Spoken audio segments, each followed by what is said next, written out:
আসসালামু আলাইকুম ছাত্রছাত্রীরা, আজকে আমাদের ক্লাস 8-এর 13 নম্বর অধ্যায় থেকে 2-এর দাগের 4-এর অঙ্কটা করব। আমাদের করতে হবে উৎপাদকের বিশ্লেষণ। চলো আমরা করে ফেলি। কি আছে? a⁴ plus 4a² minus 5। আমাদের করতে হবে মিডল টার্ম ফ্যাক্টর। এখানে যে রাশি আছে, এখানে যে কোএফিসিয়েন্ট আছে প্রথম রাশির, আর যে এখানে মানে সবচেয়ে বড় রাশি এখানে যেটা আছে সেটা 4 বা x² এরকম যেটা সবচেয়ে বড় যে পাওয়ার থাকবে, তার পাশে যে সংখ্যাটা থাকবে সেইটা সেই কোএফিসিয়েন্টের সঙ্গে এই চিহ্ন সমেত লাস্টের টার্মটা আমি গুণ করব। তাহলে এখানে আছে 1 আর এখানে আছে -5। কত হয় গুণ করলে? -5। এবার কি নিয়ম মিডল টার্ম ফ্যাক্টরে? -5কে দুটো পারে ভাঙবে, যেটা গুণ করলে পরে -5 হয়, আর যোগ বা বিয়োগ করলে পরে মাঝখানে এই রাশিটা আসে +4 হয় চিহ্ন সমেত। 4, এখানে 5, আর এখানে দেখো 1। 5 যোগ করলে 6, বিয়োগ করলে পরে 4 হয়, +4। তাহলে এটা আমাকে মাইনাসটা একের সঙ্গে দিতে হবে। কেন? তুমি যদি এটা প্লাস করো আর এই মাইনাস করো তাহলে যোগ করলে কত হবে? -4। কিন্তু আমার -4 নেই, তাহলে -5 হবে না। তাহলে হতে হবে আমার কি? মাইনাস হবে না, -1টা হবে।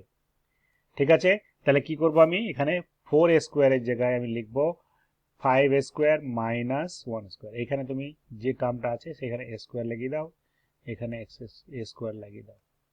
তাহলে 5 মাইনাস a² মাইনাস 5 আছে, তাই লিখে ফেললাম।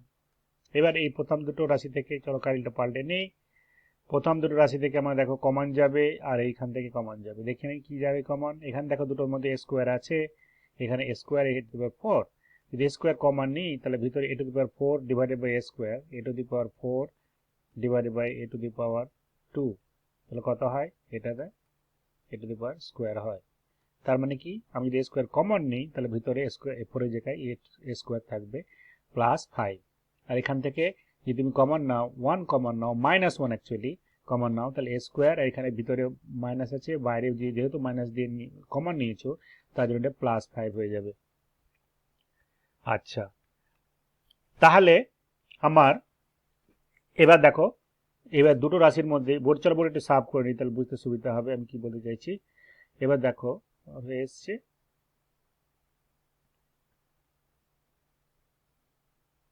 আচ্ছা, তাহলে এবার দেখো এখানে আমার এইটা a² + 5 কমন আছে, এখানেও a² + 5 আছে। তাহলে এখানে a² + 5 লিখে ফেললাম।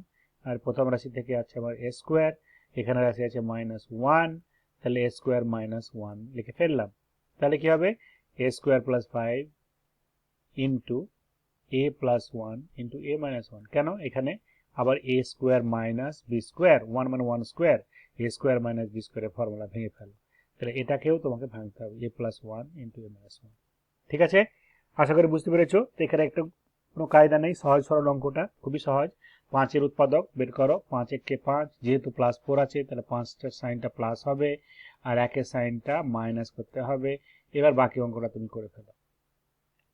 চলো বোর্ডে সাফ করে নিই। আশা করি ভালো লেগেছে। পরের ক্লাসে আবার দেখা হবে। খুদা হাফেজ।